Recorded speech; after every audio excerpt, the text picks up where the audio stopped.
Thutha wa uthuthuria wa mwiri wa Joseph Ndiang'ui, mwanake uria wakwirire mururungano-ini mwena wa Othaya gatatu ga kiumia kihituku gukorwo tirite thiku ithatu kirumanirio, uthuthuria ucio ni wikikite nyumba-ini ya kuiga miri ya Mwai Kibaki.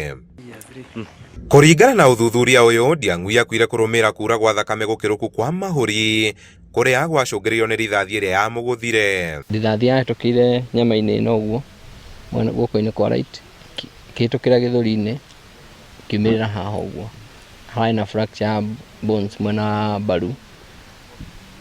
Oho nirahutirie mahuri mwena wa right, ma cause internal bleeding, arura muno thakame na bado ona haria umire no urire thakame.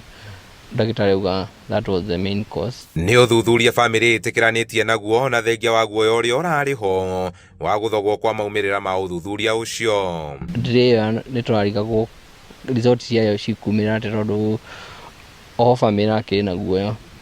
Ndire niki kwina ndire nika gucoka kwirwo niki tondu kuria maruga he yahota kuma wirwo ni ihiga. Uthuthuria wa mwiri wa Ndiang'ui utafanitio riri naguo uria wa Peter Mwangi, mwanake uria wakwirire tauni-ini ya Nyeri hakuhi na supermarket ya Naivas iria yaiyagwo gatatu kau ohithurite akuire kurumira kuringwo na kindu gituhu.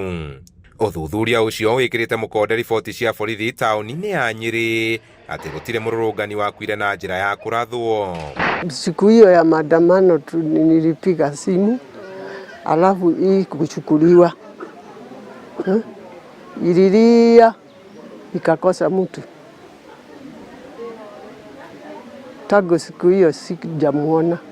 They concluded that the cause of death was as a result of a massive intracranial hemorrhage secondary to severe head injury caused by a blunt force to the head. Eri aya makahurukio rucio micii kwao mwena wa Kihungiro Othaya, nake Mwangi akihurukio Munyu gicigo-ini mbunge gia Kieni. Handu-ini ha Inooro TV kuma kaunti-ini ya Nyeri, njita Kamau wa Mwangi.